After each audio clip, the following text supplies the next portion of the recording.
वो तो मेरे अपने थे ही नहीं महाराज, जिनके लिए मैंने अपना जीवन बर्बाद कर दिया। मैं धन के पीछे भागता रहा, भोजन के पीछे दौड़ता रहा, लेकिन सुख के तो साथी हजार बने, लेकिन आज जब प्राण संकट में है तो मेरा कोई नहीं है। लाज रखिए भगवान, बचाइए। और उसी समय देवता आकाश में खड़े होकर देख रहे हैं। इंद्र प्रकट हो गए, इधर ब्रह्मा जी प्रकट हो गए, नारायण प्रकट हो गए, शिव जी प्रकट हो गए। सारे देवता आकाश में खड़े होकर युद्ध देख रहे थे। और इंद्र ने तो ये कह दिया, अरे भैया तू ज्यादा कुछ ना जाने तो ये कह दे कि देवताओं का राजा मुझे बचाने आ जाए, मैं तेरे प्राण बचा लूं। लेकिन ये गजेंद्र तो पशु था, हमारा हाथी था, ये क्या जाने कि देवता किस नाम से बुलाए जाते हैं। ये तो केवल एक ही रट लगाता, आइए भगवान आइए, मेरे संकट को हरण करिए महाराज। इंद्र कहता कि जब तक नाम नहीं लेगा तो मैं तेरी रक्षा करने नहीं आऊंगा। अब नाम तो लेना पड़ेगा। अरे ज्यादा नहीं तो देवताओं का राजा आ जाए ऐसा कह दे। शंकर जी बोले ज्यादा कुछ ना जाने तो ये कह दे सांपनवारो आ जाए। अरे डमरू वाला ही कह दे, भभूति रमाने वाला कह दे, मैं तेरे प्राणों की रक्षा करूंगा। लेकिन भक्त जब तक नाम लेकर बुलाएगा नहीं तो कैसे आऊं। विष्णु जी खड़े खड़े देख रहे हैं। अरे ज्यादा कुछ ना जाने तो ये कह दे दुनिया का पेट भरने वाला पालनहार आ जाए, मैं तेरे प्राण बचा लूंगा। ब्रह्मा जी बोले ज्यादा कुछ ना जाने तो ये कह दे कि दुनिया को बनाने वाला मेरे प्राणों की रक्षा कर, मैं तेरे प्राण बचा लूंगा। लेकिन जब तक नाम नहीं लेगा हम आएंगे नहीं। और ये गजेंद्र कहते हैं कि वो ग्रह पैर को खींचता रहा गहरे जल में, और तिल भर सूंड ऊपर रह गई। सारा शरीर गजराज का जल में डूब चुका।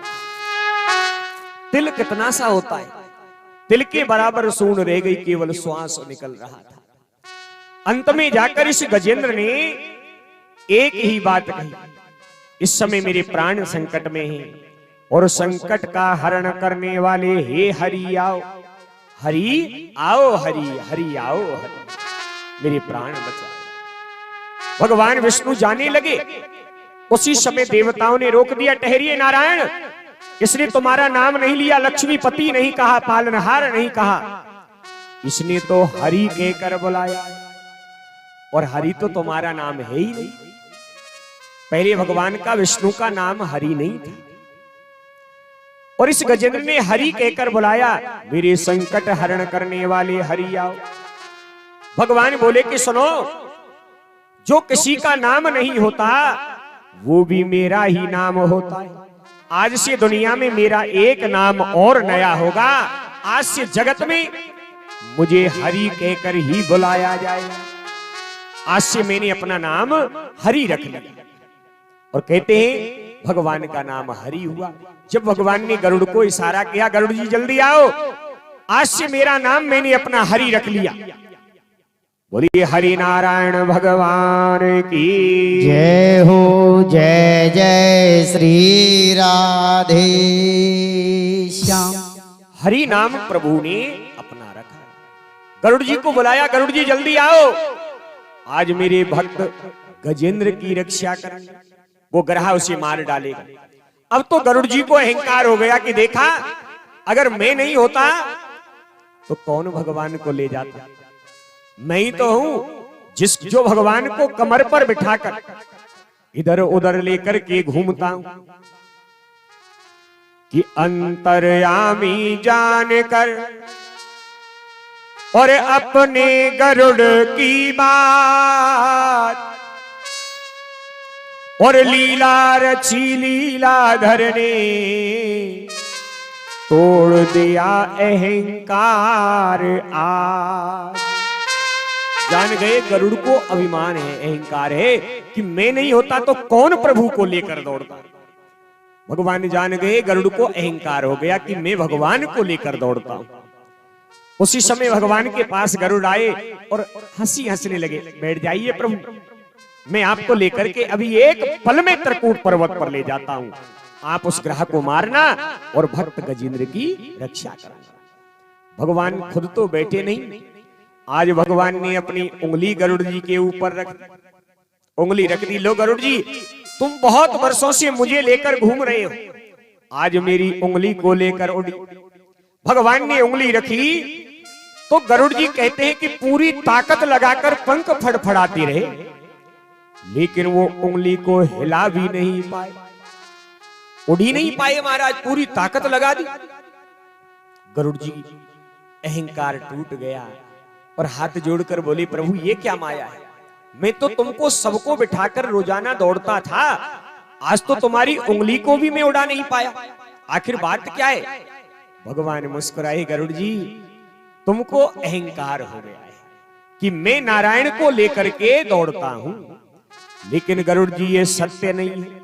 तुम्हारा सत्य क्या है कि तुमने सत्य को कभी जानना ही नहीं चाहा। आज मैं तुम्हें बताता हूं सत्य क्या है। हे भक्त गरुड़, तुम मुझे लेकर के नहीं दौड़ते, जब मैं तुम्हारी कमर पे बैठ जाता तो मैं तुमको गरुड़ जी अपने जांघों में कस के पकड़ लेता हूं, अपने पैरों से जांघों से तुमको दबा लेता हूं और मैं तुमको पैरों के बीच दबा और तुमको भगवान को लेकर दौड़ रहा हूं। अरे तुमको ले जाने वाला मैं हूं, तुम मुझे नहीं ले जाते। गरुड़ जी का अहंकार एक पल में चला गया। हे धन्य है प्रभु, मैं तो समझता था कि आपको लेकर मैं दौड़ता हूं, लेकिन आज जाना हूं भेद कि तुम मुझे पैरों में दबाकर दौड़ते हो। हे प्रभु कृपा करिए, मेरा अहंकार मिट गया। भगवान ने कहा कि अब तुम मुझे कमर पर बिठाओ और पंख फैला करके अपनी गति से उड़ी। गरुड़ जी लेकर उड़ा तो कहते तिल भर सून रही और गजेंद्र एक ही बात कहता, आओ हरि आओ मेरी लाज बचाओ। उसी क्षण भगवान ने देखा जाने में देर हो जाएगी, इतना वक्त नहीं है, गजेंद्र मरने वाला है, सूंड भी बार बार डूबने लगी है। तो भगवान ने किया गरुड़ जी के ऊपर और चक्र सुदर्शन को आदेश दिया कि जाओ इस जल में प्रवेश कर जाओ, और जिस दुष्ट ने उस ग्रह ने मेरे भक्त गजेंद्र का पैर पकड़ा है उसका शीश विदीर्ण कर दो। शीश काट गया। आज सुदर्शन चक्र आया और आकर के उस ग्रह का शीश जल में काट दिया। हे राजन, जैसे ही ग्रह का शीश कटा, एकदम से गजेंद्र ऊपर जल में उठ के आए, बाहर निकला और निकला तो क्या देखा, सामने उत्तर दिशा से भगवान गरुड़ पर बैठ करके तेज गति से चले आ रहे हैं। अब ये गजेंद्र ये क्या जाने पूजा पाठ भक्ति कैसे भगवान की करे। उस सरोवर में एक कमल का फूल देखा और वो फूल लेकर के भगवान के चरणों की ओर उछाल दिया। लीजिए महाराज, इस समय मेरे पास कुछ भी नहीं है, आप यही स्वीकार करें।